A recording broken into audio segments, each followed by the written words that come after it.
अस्सलामुअलैकुम वरहमतुल्लाहि वबरकातुहू। नाज़रीन, एक बार फिर से मैं आपका इस्तकबाल करता हूँ हमारे और आपके यूट्यूब चैनल नुक्ता जो ज़िंदगी बदल दे।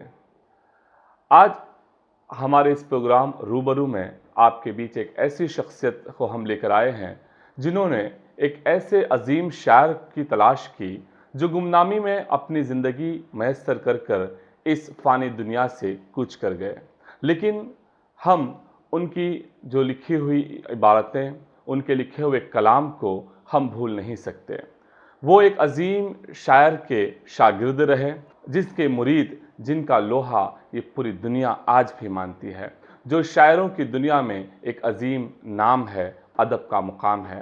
तो आइए उसी शायर को ढूंढने वाली इस अजीम शख्सियत का हम इस्तकबाल करते हैं, जो हमारे ही शहर सूरत से वाबस्ता है और यहीं पर मुकाम करते हैं।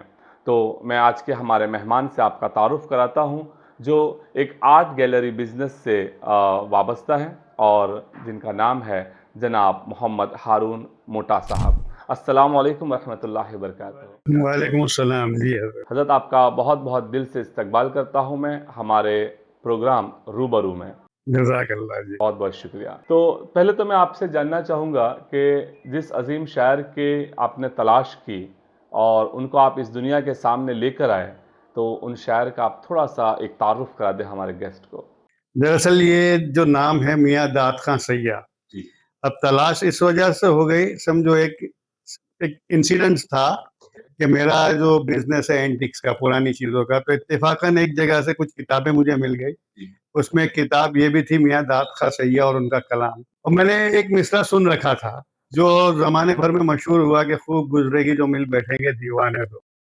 और अक्सर यही होता है कि जब बहुत सारे लोग आपस में हम मज़ाक, हम मिजाज मिलते हैं और उसके बाद जब जुदा होने का वक़्त आता है तो एक-दूसरे से कहते हैं कि ठीक है फिर मिलेंगे, खूब गुज़रेंगे जो मिल बैठेंगे दीवाने। तो ये मिसरा दुनिया में इस तरह से मशहूर हुआ। मगर किसने पढ़ा, कब पढ़ा, या ये गज़ल थी या सिर्फ़ एक मिसरा होके रह गया, ये किसी को पता नहीं था। इत्तेफ़ाकन जब मुझे ये नाम मिला और ये किताब मिली, तो मैंने इसमें ढूँढा तो वो गज़ल पूरी मिल गई मुझे और उनकी हालात ज़िंदगी भी मिल गई। तो जो सूरत के ही जनाब ज़हीरुद्दीन मदनी, डॉक्टर ज़हीरुद्दीन मदनी, उन्होंने वो किताब लिखी थी 1957 में, 57 में। उससे पहले इसके बारे में कुछ जो कुछ भी लिखा गया वो 100 साल से ज़ायद का अरसा हो गया था। तो ये शख्स उस वक़्त के बाद गुमनामी में चले गए और जब 1957 में किताब लिखी भी गई और इसकी इशाअत भी हुई, तो वो उस ज़माने तक ही महदूद रही, उसके आगे नहीं चली, क्योंकि और आज देखा जाए तो ये जो किताब लिखी गई या लिखने वाले या उस ज़माने के पढ़ने वाले, किसी का वजूद भी नहीं है, क्योंकि 1 सदी और निस्फ़ सदी से भी ज़ायद का अरसा गुज़र चुका है इस बात को। तो जैसे ये आपने जो कलाम अभी इरशाद फरमाया, वैसे तो ये बहुत फ़ेमस है और एक बहुत नामी-गिरामी ब्रांड भी इसका, आई थिंक मैंने वहाँ ये टैगलाइन सुनी होगी। लेकिन हमने कभी अंदाज़ा भी नहीं किया कि ये एक्चुअली ओरिजिन कहाँ से शुरू हुआ। बड़ी अज़ीम हस्ती रही होगी ये। दरअसल मियाँ दाद खां सैय्या का जो आबाई वतन है वो औरंगाबाद है। ये औरंगाबाद में पैदा हुए, रईस ख़ानदान से थे उस ज़माने में। मगर जब ये अपनी सन-ए-बुलूगत को पहुँचे, यानी 13-14 साल की उम्र में आए, तो उस वक़्त जो ख़ानदान पे ज़वाल आया, जो इक़बाल था उनका, उसका ज़वाल हो गया। तो फिर ये अपनी एक पेशा इख्तियार करने की वजह से सूरत उस ज़माने के अंदर, समझो जिस तरह मुंबई लोगों को अट्रैक्ट करता है, तो सूरत सनदी और हरफती एतबार से मौजूद था, तो ये सूरत मुक़ीम हो गए। अच्छा, जो ज़माना उनका बचपन का था, तो घर में जो फरावानी थी, उस वजह से तालीम तो आला पा ली थी उन्होंने उस वक़्त, यानी ज़माने के एतबार से उर्दू, फ़ारसी पे उबूर आ गया था। ज़रिए माश के लिए जब ये सूरत आए, उस वक़्त क्या पेशा इख्तियार किया वो तो नहीं पता, मगर शेर शायरी में माहिर हो गए। सिर्फ़ शेरो शायरी ही करते थे या इनका कोई अलग बिज़नेस भी हुआ? नहीं, बिज़नेस तो अलग नहीं था, मगर अक्ल दानिशमंदी की वजह से उस ज़माने में जो सूरत में 3 नवाब आए। देखो, एक तारीख़ सूरत की ये भी बता दूँ कि सूरत के जो हकीकी नवाब थे वो नवाब हफ़ीज़ुद्दीन खां, जो फ़ैमिली अंग्रेज़ों की वजह से रूपोश हो गई, जिसका आज तक कोई पता नहीं। उसके अलावा 3 नवाब जो बाहर से आए सूरत में, जिसमें एक फ़िलहाल वो फ़ैमिली मौजूद है, नवाब ऑफ बेहला से जो जाने जाते हैं। वो बेहला एस्टेट नासिक के पास है। दूसरे नवाब जाफराबाद आए और गुलाम बाबा, ये 2 नवाब, 3 नवाब बाहर से आए जो सूरत में रहे। जाफराबाद नवाब ने उस जमाने में एक मिल लगाई थी जो जाफराबाद मिल से मशहूर थी, और गुलाम बाबा मिल भी, जिसका कुछ अरसे पहले तक वजूद था सूरत में, गुलाम बाबा मिल कंपाउंड से जो मशहूर था इलाका। तो ये उनके मुशीर हो गए। अकल होशियारी दानिशमंदी थी, तो उस जमाने में उनको 15 रुपए तनख्वाह मिलती थी। अच्छा। 15 रुपए तनख्वाह में जो इनके रहने के ठाट बाट थे तो वो पूरे नहीं होते थे, जो आगे जाके बाद में खुला कि वो क्या पेशा इख्तियार करते थे। तो 15 रुपये माहाना या सालाना? महाना होता। माहाना, और उसके बावजूद भी उनकी लाइफस्टाइल बहुत हाई स्केल पे। तो फिर ये कैसे निज़ाम चलता था? शेरो शायरी के दम पर चलता था? नहीं, अच्छा, चीज नहीं तो चल उसके अलावा भी सकती। कुछ? उसके अलावा ये हुआ कि ये उस जमाने में डुप्लीकेट नोट बना लेते क्या थे। बात कर रहे जी। हैं? और वो, मुझे खुद ताज्जुब हुआ ये जी, चीज जी। पढ़ के, हालांकि हाँ, हाँ। इनको सजा हुई।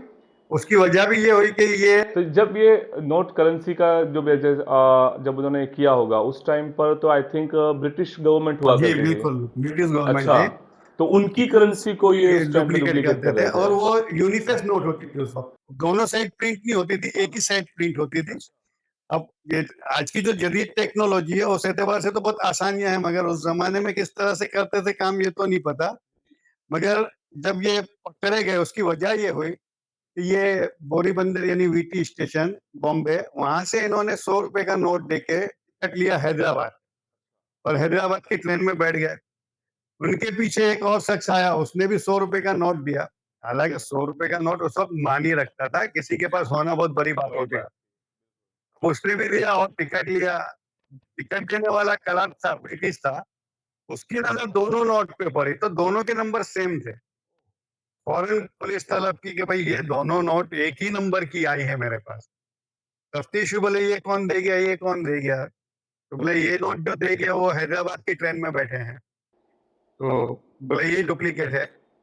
अब ट्रेन तो वहां से निकल चुकी थी, रवाना हो चुकी तो उस थी। जमाने में टेलीग्राम जो वायर जी, करते जी। थे वो लोग फौरन हाँ। हैदराबाद इत्तला दी, और रेलवे स्टेशन पे इनको गिरफ्तार कर लिया।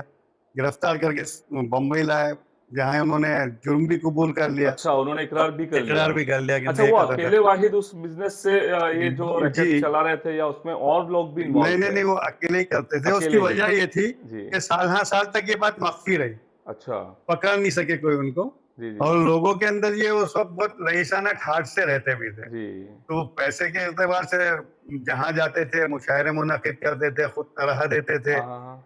लोग उनके गर्विदा हो जाते थे। यहाँ तक कि अपने उस्ताद जनाब गालिब, मिर्ज़ा गालिब जो इनके उस्ताद थे, आहा! क्या बात! उनकी तंगदस्ती में भी उनकी मदद किया करते थे। 100-100 रुपए हदाया उनको भी भेजते थे। मिर्ज़ा गालिब मिर्ज़ा साहब गालिब को। साहब को, जिसका तज़किरा गालिब साहब ने खुद अपने खुतूत में किया है। क्या बात नाज़रीन! शुक्रिया भी अदा किया कि भाई आज की तारीख में कोई किसी को नहीं जानता, आप मुझे 100 रुपए हदिया। अच्छा, क्या मिर्ज़ा गालिब साहब को ये हकीकत पता थी? जी नहीं, वो मिर्ज़ा गालिब साहब का जो इंतकाल हुआ 1869 में, जी। और ये पकड़े गए 1880 में। अच्छा। 1880 में ये गिरफ्तार हो गए, और उसके बाद ये हुआ कि इनको जब मुंबई की जेल में रखा गया, तो वहाँ एक पारसी जो था वो जेलर था।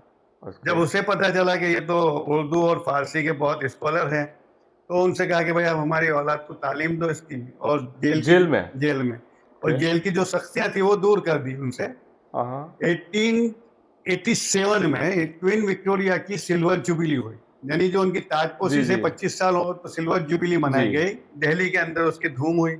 ओके। तो जेलर ने उनसे कहा कि भाई क्वीन विक्टोरिया की मिदाह में एक कसीदा लिख दो। तो इन्होंने उनकी मिदाह में एक कसीदा लिखा, जो अपनी एक कैदी को कसीदा लिखने को कहा गया। जी बिल्कुल। नाज़रीन। तो कसीदा लिखा, और कसीदा लिख के जब दिल्ली पहुंचाया गया, क्वीन विक्टोरिया की खिदमत में पेश हुआ, तो खुश हो गए और उनकी सजा माफ कर दी गई। क्या फिर बात! वो 1887 में रिहा होके वापस सूरत तो आ इससे पता चलता है कि अदब लिटरेचर का क्या मुकाम है गए। बिल्कुल कि एक कैदी होते हुए भी बिल्कुल। इतनी बड़ी हुकूमत उसके आगे सरेंडर कर देती है, उसके इल्म के आगे, उसके नॉलेज के आगे। तो यहाँ से पता चलता है कि अदब का, लिटरेचर की क्या अहमियत है और इंसान के दिलो दिमाग पर उसका क्या असर करता है। यही बिल्कुल यही अदब का वाक़या एक और जी, भी जी। हुआ था इनके साथ। अच्छा। जब ये मद्रास गए तो इनकी वज़ाकत हुई जो उस ज़माने की रईसाना थी, और तहज़ीब तमीज़ इल्म की वजह से थी उनमें। तो वहाँ के जो गवर्नर थे मिस्टर हॉबर्ट, तो ओके। उनकी बीवी इनसे मुतासिर हो गई, लेडी हॉबर्ट। इनको अपने यहाँ मदऊद किया, दावत की, तो उन्होंने मिस्टर हॉबर्ट की मिदाह में भी एक कसीदा लिखा उस वक़्त। अच्छा। खुश हुए तो कहा कि भाई इनाम में क्या चाहिए आपको? तो बोले मुझे कुछ यादगार के तौर पे दीजिए। जी। तो उन्होंने एक तलाई तमगा यानी सोने का मेडल जिस पे लेडी हॉबर्ट और मिस्टर हॉबर्ट की तस्वीर मुनक्कश थी, वो बनवा के दिया था। ओके, हाँ, ग्रेट। तो अगर मैं मेरे बिज़नेस के एतबार से बात करूँ एंटीक के अंदर तो वो एक ही पीस बना था जो आज तक दस्तयाब भी नहीं है, कहाँ है जी, पता जी। नहीं या उनके पास रहा होगा या बिक गया होगा वो भी नहीं अच्छा। पता। जैसे अभी आपने बताया कि हज़रत जो थे मियाँ दाद खां सैयाँ, ये मिर्ज़ा गालिब साहब के शागिर्द रहे। जी। तो इन्होंने क्या ये कलाम लिखना वग़ैरह उन्हीं से पूरा मुकम्मिल सीखा? नहीं, नहीं, नहीं, ये पहले से ही शायर थे मतलब जहाँ सूरत आए तो उस ज़माने से शायरी तो शुरू कर चुके थे मगर जो इनका कलाम था, जिसका एक मयार था, वो ज़माने के जो शायर थे अपने शागिर्द को ऐसे-वैसों को तो नहीं बनाते थे। जो मयारी लोग अपने होते आप थे। में बहुत बड़ी बात है कि मिर्ज़ा गालिब साहब के साथ उनका कनेक्शन होना ही अपने आप में बहुत बड़ी बात है।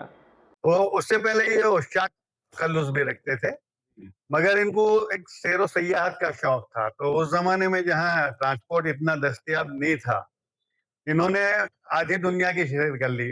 मतलब मिडल ईस्ट देख लिया, इराक, ईरान, अजम देखे तो मिस्र और हिंदुस्तान के भी लगभग-लगभग इन्होंने 80% शहरों की जो दौरा किया था उस ज़माने में। यानी ट्रेनें हर जगह जाती भी नहीं थी, पहुँचती भी नहीं थी। तो सफ़र की जो सऊबतें आज हम बर्दाश्त नहीं कर सकते, उस ज़माने में ये बर्दाश्त करके फिरे हैं। तो उसकी वजह ये थी कि इनके पास पैसा होता था। उस बिना पे ये सहूलत से और और राहत से पैसा गुज़र रहे आने थे। के दोनों ज़राए दोनों थे। ज़राए थे, एक शेर व बिल्कुल। शायरी तो ऑब्वियसली थी, जो बिल्कुल। नवाबों से उनका राब्ता था जी, और बिल्कुल। दूसरा वो जाली करेंसी वगैरह का भी उनका चल रहा था। अच्छा, अब ये बात जब अंग्रेज़ों तक पहुँची होगी, तो यकीनन उनके ऊपर बहुत सारे दबाव वगैरह आए होंगे। तो उस टाइम पर उनकी जो कैफ़ियत या जो हालत रही होगी। नहीं, वो सारी कैफ़ियत का तो पता नहीं चलता, क्योंकि इकबाल या जुर्म करने के बाद इन्हें फ़ौरन जेल ही भेज दिया गया और फिर रिहा होने के बाद ही ये सूरत आए। तो अब जो अंग्रेज़ हुकूमत थी, तो वहाँ किसी की सिफ़ारिशें तो चलती नहीं थी, कि भाई आप इनको छोड़ दीजिए या ये कर दीजिए या वकील रख लेते। तो और जुर्म जब कबूल कर लिया था, तो फिर उस पे सज़ा हो गई, तो उम्र कैद की सज़ा थी, जो 14 साल की होती थी।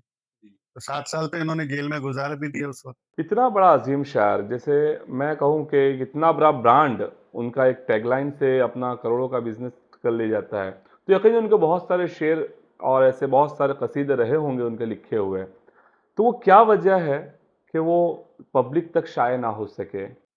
उस ज़माने में शाये तो हुए, पब्लिक में, अवाम में धूम भी रही इनकी, क्योंकि ये जहाँ जाते थे मुशायरे मुनक्किद करते थे, लोगों से मिलते-जुलते थे, जहाँ जाते थे लोग इनका इस्तकबाल भी करते थे। मगर जब जेल का सफ़र हुआ, तो उसके बाद से मुझे लगता है कि इनका जो ज़वाल शुरू हुआ, शायरी भी ख़त्म हो गई और जो शोहरत थी वो भी ख़त्म हो गई, तो उसके बाद से ये गुमनामी में चले गए। और एक दाग जो लग जाता है फिर कैदी होने का, तो वो भी इंसान को जीने नहीं देता। तो यकीनन हो सकता है कि जब वो रिहा होकर आए होंगे, तो क्या ऐसा कोई वाक़या आपके ज़हन में आता है कि फिर लोगों ने इनसे दूरियाँ बना ली हों? नहीं, दूरी तो नहीं बनाई बल्कि हमदर्दी रखी। हमदर्दी का। उसकी वजह ये थी कि मुफ़लिसी आ गई थी, जी, क्योंकि जो ज़राए आमदनी थी ख़त्म हो बिल्कुल, चुकी थी। बिल्कुल। और जहाँ सूरत के उस ज़माने के मशहूर हकीम, हकीम कासिम जो हकीम शीशी फ़ार्मेसी से मशहूर है, जी हाँ, बहुत उन्होंने मशहूर नाम। एक अपनी दोस्ती ये निभाई कि अपना एक ज़ाती मकान जो उनके पास था, जी, वो इनको रहने के लिए दिया, तो आखिरी उम्र तक ये वहीं रहे। अच्छा। जो मकान शायद आज भी मौजूद है रानी अच्छा, तालाब आज में, भी वो आज एज़ भी इट इज़ वो एज़ इट कंडीशन इज़ में मौजूद है जहाँ ये रहे। रहे। क्या इनकी कोई औलादें आज भी नहीं, इनकी भी अपने उस्ताद की तरह यही हुआ कि जहाँ गालिब साहब की भी औलादें हुई और मर गई, इसी तरह इनकी भी अल्लाह! औलादों का तज़किरा यही मिला कि औलादें पैदा हुई और मर गई। फिर कोई एक सैयद घराने से एक बच्ची को इन्होंने गोद ली थी, जी, उसका निकाह भी कर दिया था, उसकी माशाअल्लाह। औलादें भी थी, जो भरूच में शायद रहे, वो शख्स जो थे वो पोस्ट मास्टर थे। अच्छा। हुँ। इनकी अगर बात करें हैं कि इतना मुकाम जो इन्होंने हासिल किया, उर्दू और अदर ज़बानों में भी महारत हासिल की, तो ये तालीम क्या उन्होंने सूरत शहर में ही रहते हुए ली या दीगर ममालिक में भी ये कुछ एजुकेशन हासिल करने गए? तालीम जो थी उनकी वो तो इब्तिदाई तालीम वहीं से जो मिली जो औरंगाबाद से आए थे। उसके बाद से तो तालीम का मौका नहीं था, क्योंकि ये जो थे कस्बे माश में लगना पड़ा इनको पैसे की वजह से। तो तालीम का सिलसिला जो वहीं मुनक़ता हो गया, मगर एक तजुर्बा जो होता है, इंसान जब अगर बाहर निकलता है तो उसको बहुत सारे तजुर्बात होते हैं। तो तजुर्बात होते-होते जो है इल्म भी बढ़ता जाता है। तो इल्म की गहराई जो है वो तजुर्बात से ज़्यादा आती है। अगर आप घर में बैठ के किताब भी नहीं करते रहो, तो बजाय उसके ठीक है कुतुब भी नहीं ज़रूरी है, मगर उसके अलावा भी अगर आप बाहर निकल के बाहर की फ़ज़ा में लोगों से मिलोगे तो बहुत कुछ तजुर्बे मिलेंगे। जिस तरह से उन्होंने अगर अपनी तालीम अगर औरंगाबाद में हासिल की है, तो यकीनन इतनी बड़ी यूनिवर्सिटीज़ कॉलेज तो थे नहीं होंगे और छोटे स्केल से शुरुआत की। उस ज़माने में वो स्केल तो थे ही नहीं, स्कूल्स भी नहीं थी। स्कूल्स बनना शुरू हुई थी जो अंग्रेज़ों ने कायम की थी, क्योंकि इनकी जो पैदाइश की साल मिलती है वो 1830 है। तो स्कूल्स वगैरह तो उसके बाद से आई है हिंदुस्तान में। तो जो ज़माने वो ज़माने में तालीम जो होती थी मदरसों में होती थी या लोगों के घरों में हो जाती थी कि भई घरों में कोई कुछ तालीम रखता था, इल्म रखता था, वो बच्चों को बुला के पढ़ा दिया करते थे। तो इस तरीके से तालीमी सिलसिले होते थे। और एक चीज़ मैं आज इस जगह पे बैठ के कहूँगा आज के नौजवान और स्टूडेंट तबके के लिए बहुत खूब। कि जी, घरों के ज़रूर। अंदर हम वो डिस्कशन करें जिससे बच्चों को वो नॉलेज मिले जो उनके आगे जाके काम आए। काम आएगा, क्योंकि आज बिल्कुल। माहौल ये हो गया कि बच्चे बस मोबाइल में पड़े रहते हैं। ठीक है, उनके पढ़ने की हद तक स्कूल का वो मटेरियल्स पढ़ लेते हैं। हाँ, हाँ। तो जो बड़े लोग हैं घर में, मेरे घर का खुद माहौल ये था कि मेरे वालिद ने तालीम याफ्ता नहीं थे, जी, मगर जी। हमने उनसे बहुत कुछ सीखा।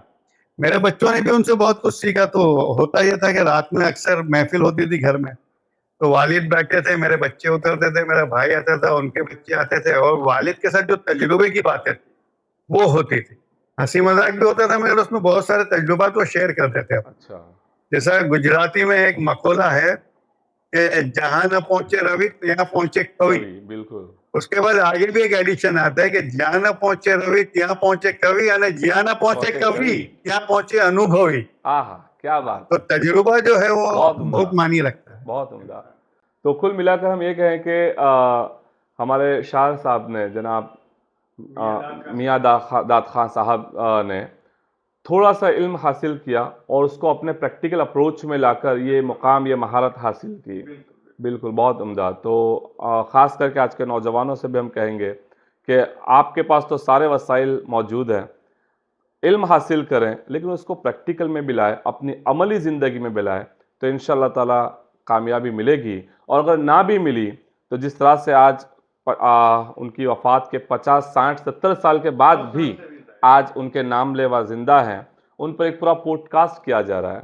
तो यकीनन मेहनत करने पर नाम तो होगा और इंशाअल्लाह ताला आपका काम भी होगा। तो अगर हम बात करें और अगर मज़ीद इसका डिस्कशन में जाएँ, तो आपको क्या लगता है इतना अज़ीम शायर गुमनाम रह गया, इसकी क्या वजह हो सकती है? ये गुमनाम तो नहीं रहे मगर उस वक़्त इनका कलाम नहीं छपा। मसला नहीं ये हो छपा, गया उसके पीछे वजह? और उसकी वजह ये कि जब ये जेल चले गए, जी, तो जो कलाम लिखा था हाँ, एक वजह किताब में ये भी लिखी है कि इनका जो कलाम लिखा था और किसी को दिया था शाये करने के जी, जी। लिए कि भाई इसको अच्छे से किताबत करो बाद में प्रेस में जाएगी। तो वो कलाम कोई बकरी चबा गई, अल्लाह! जिस पे कभी ये भी मशहूर हुआ था कि भाई बकरी शेर खा गई। हाँ, ये बात भी मशहूर हुई थी कि बकरी शेर खा गई, शेर खा गई। तो वो कलाम चबा गई। उसके बाद जो कुछ कलाम बचा था, जो कुछ महफूज़ रहा, तो जो जनाब ज़हीरुद्दीन मदनी ने उसको जो है मंज़र आम पे लाए, तो वो इनकी वफ़ात के 50 साल के बाद हुआ। 50 साल के हाँ, बाद। यानी 1907 इनकी वफ़ात की साल बताई जाती है जी, जी। और यहाँ सूरत में ख्वाजा दाना रहमतुल्लाह अलैह के मुत्तसिल जो कब्रिस्तान है, उन्हीं में इनको दफ़न भी किया गया है। अच्छा, सिर्फ़ यहीं हाँ, पर यहीं पर जी, दफ़न जी, है वो। दफ़न है। तो उसके 50 साल के बाद 1957 में ये किताब लिखी गई अच्छा, और लिखने वाले जो ज़हीरुद्दीन मदनी हैं, इनके वालिद जनाब हमीद जमादार सोलती, जी। जो उनके दोस्त थे मियाँ दाद खां सैय्या के, अच्छा, हम असर थे और उनसे रवाबित थे। तो उन्होंने भी बहुत सारी बातें इनको पहुँचाई, अपने लड़के को यानी जी। जनाब ज़हीरुद्दीन मदनी को। और ज़हीरुद्दीन मदनी की भी तारीफ़ ये है कि ये भी पीएचडी उस ज़माने में डॉक्टर है, डॉक्टरेट की और उनको 1990 में सूरत म्युनिसिपैलिटी ने सूरत रत्न का अवार्ड भी दिया। ये भी एक माशाअल्लाह, उनकी यादगार है। माशाअल्लाह, बहुत बढ़िया। हालाँकि ये सारी बातों से हम सूरती खुद नावाकिफ़ हैं। ख़ैर एक मुझे भी मौका मिला कि यहाँ आया तो अल्हम्दुलिल्लाह ये बातें लोगों तक पहुँच जाएगी, शेयर हो जाएगी। माशाल्लाह, बहुत खूब और ये यकीनन आज की जनरेशन को ये सारी चीज़ें पता होनी चाहिए। आपको जैसे हमें शुरुआत की गुफ्तगू में पता चला था कि आपको एक इनकी किताब मिली थी और फिर उसके बाद में हमें जैसे जानकारी मिली है कि आपने उसके ऊपर एक मज़मून भी लिखा जो बहुत दूर तक आवाम तक पहुंचा और जो शाये हुआ, वो क्या स्टोरी है?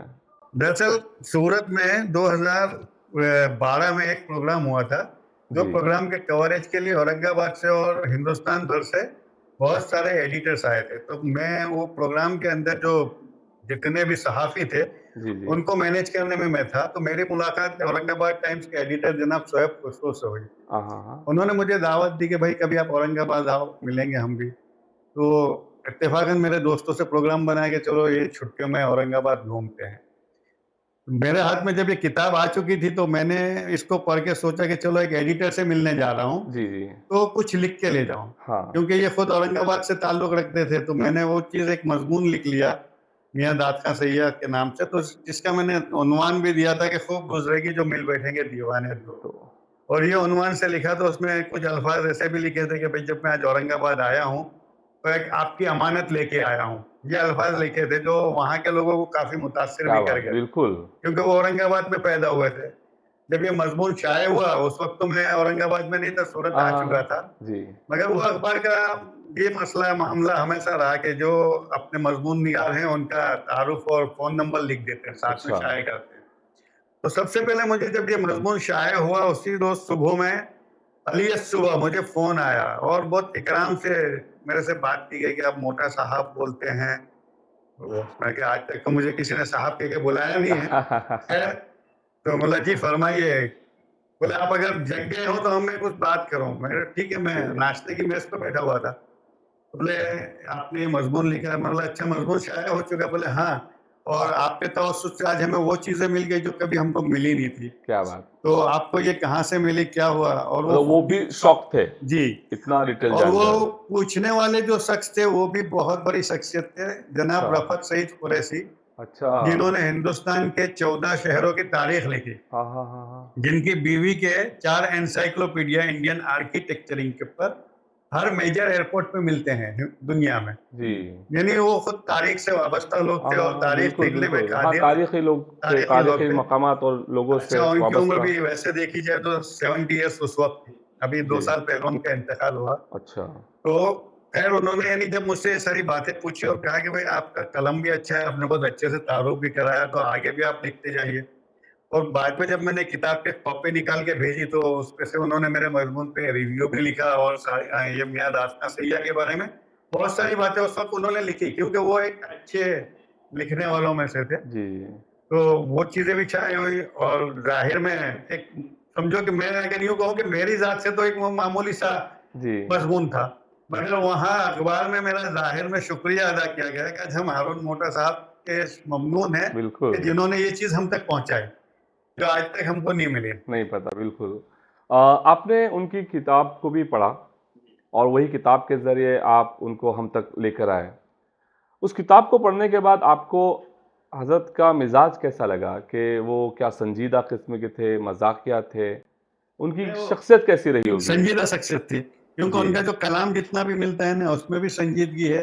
मगर एक चीज़ ये लिखी है कि वो ज़माने के जो लोग थे, तो मौसम के एतबार से रहते थे कि जैसा उन्होंने जब भी इत्र इस्तेमाल किया, हाँ, हाँ। तो मौसम के एतबार से कि भई अच्छा, गर्मी के इतनी तमीज़ उनको थी कि गर्मी के मौसम में यही इत्र इस्तेमाल करना है, हाँ, हाँ, सर्दी के हाँ। मौसम में यही इत्र इस्तेमाल करना है, तो वो उनके जो मिजाज की नफ़ासत थी, जी, लताफत थी, वो इतनी थी। तो थे संजीदा किस्म के, अच्छा खूबरू थे, उनका फ़ोटो भी है जिसमें तो वो ख़ैर दाढ़ी और ब्लैक एंड व्हाइट फ़ोटो है, उस वजह से दिखते हैं, मगर जी, जी। लिखने वालों ने जो लिखा है कि भाई वो काफ़ी खूबरू, खुश-रंग थे वो माशाअल्लाह। उस ज़माने में। और घर में भी ये था कि साफ-सफाई का बहुत ख़्याल रहता था हमेशा, कि कपड़े भी सफ़ेद हमेशा पहनते थे। अच्छा एक बात और बताऊँ कि उनके कपड़े दिल्ली सिलने जाते थे। आहा! हाँ, क्या बात! तो जब ज़हीरुद्दीन मदनी के वालिद ने उनसे कहा कि यार सूरत में काफ़ी अच्छे दर्जी हैं, जी, जी। मौजूद हैं, आप उनके हाँ, पास सिलवा लिया करो, दिल्ली तक भेजते हो। तो बोले कि एक दफ़ा एक कपड़ा लाके दिया कि चलो ठीक है आपकी बात मान लेता हूँ, मुझे सूरत में बनवा के दे दो। अच्छा। तो सूरत में बनवाया गया तो नहीं पसंद किया, बोले आपने हमारा कपड़ा खराब कर दिया। तो वो अपने वही ठाट में थे उस ज़माने जी, में, जी। तो दिल्ली तो कपड़े तो सिलवाने जाते थे। बहुत बड़ी बात है। जी। तो हज़रत मियाँ दाद खां सैय्यद साहब का कोई ऐसा कोई कलाम आपको अभी इस वक़्त याद आता हो? एक शेर मुझे याद है जी जो शाद मशहूर भी वो मिसरा हुआ जिंदगी में, जिसकी वजह से जिनको गुमनामी तो मिली, मगर वो मिसरा जो है मशहूर रहा अच्छा कि खूब गुजरेगी जो मिल बैठेंगे दीवाने दो। हालांकि ये पूरी गजल है और गजल का मतलब ही है कि कैस जंगल में अकेला है मुझे जाने दो, आहा कैस जंगल में अकेला है मुझे जाने दो, खूब गुजरेगी जो मिल बैठेंगे दीवाने दो। आहा क्या बात तो कैस जो है वो मजनू का नाम है, जी, मजनू जी। का ओरिजिनल नाम कैस था। तो वो भी अपनी मोहब्बत के अंदर दीवाना हो गया था, तो ये भी दीवाने थे, तो अपनी दीवानगी का ये था कि भाई चलो खूब गुजरेगी जो मिल बैठेंगे दीवाने आहा दो। बहुत बस बहुत बिना गहरा वजह से- बहुत गहरा शेर है। तन्हाई पसंद शेर है बिल्कुल। माशाल्लाह। तो ये जब शेर लिखा तो इसके पीछे कोई ऐसा कोई वाकया ऐसा कुछ के वो कैसी हालत रही होगी कि जब इन्होंने शेर लिखा। ये एक मजनू की जिंदगी को सामने रख के लिखा गया था शेर है, क्योंकि जी। मजनू एक्चुअली मजनू जो है वो जुनून पे से आया कि इंसान जुनून दीवानगी में आ जाता है। दीवानगी में जज्बा हाँ, जज्बा एक दीवानगी में होता है। तो भाई किसी चीज को पाने का किसी को जुनून होता है कि अच्छा। भाई चलो मजनू को जुनून था लैला को पाने का, बिल्कुल तो वो जुनून में आ जाते हैं। तो उस वजह से तो हो सकता है इनको भी कुछ जुनून हो, जुनून। शायरी का जुनून हो। तो जुनून वो तो- सिर्फ मोहब्बत का नहीं, बिल्कुल। जुनून वो किसी चीज का भी किसी हो चीज सकता का भी है, हो हमारे सकता किसी है। मकसद का हो सकता है। बिल्कुल बिल्कुल, उन्होंने जो बहुत बताया उसमें यही नजर आता है शेर के अंदर कि इनको भी जो दीवानगी थी वो मजनू के साथ अपने आप को जब शामिल करना चाहा, जी, मतलब जी। इनको भी दीवानगी उस वक्त थी। जी जी माशाल्लाह बहुत खूब। ऐसा कोई एक मैंने कहीं सुना था कि शायद धर्मेंद्र किसी बॉलीवुड के जी, अंदर जी, भी जी, कुछ जी। कनेक्टिविटी कुछ ये है। ये मिसरा मशहूर हुआ तो जी। अक्सर लोग यही कहते हैं कि भाई कभी कोई हम मिजाज हम दिमाग लोग जब मिल जाते हैं और जब जुदा होते हैं तो फिर वो एक दूसरे से यही वादा करते हैं कि चलिए फिर मिलेंगे, मिलेंगे, खूब जी। गुजरेगी जो मिल बैठेंगे दीवाने दो। तो धर्मेंद्र ने भी वो कुछ बैक पाइपर की एड के अंदर ये चीज ली थी जी कि खूब गुजरेगी जो मिल बैठेंगे तीन यार, ये एडवर्टीजमेंट में ये जी, चीज आई है, तो वो बिल्कुल। इसी से है। माशाल्लाह बहुत बढ़िया बहुत खूब। बहुत अच्छा लगा हजरत आपको सुनकर, और जिस तरीके से आपने एक अजीम शायर को हमारे बीच लेकर आए, हमारे नौजवानों के बीच लेकर आए, और जिन्होंने एक ज़िंदगी जी और बिल्कुल। उर्दू अदब को ज़िंदा किया। चाहे वो हमारे बीच इतने फेमस ना हुए हो, लेकिन उनका काम आज भी हमारे बीच है, और इतने सालों के बाद भी, उनकी वफात के इतने सालों के बाद भी हम और आप मिलकर आवाम से रूबरू हुए।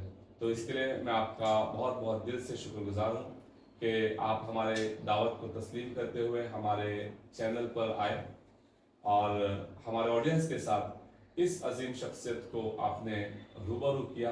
तो एक बार फिर से मैं आपका दिल से बहुत बहुत शुक्रगुजार हूँ। सो बहुत बहुत शुक्रिया सर, जज़ाकल्लाह खैर। खुदा हाफिज। जी खुदा।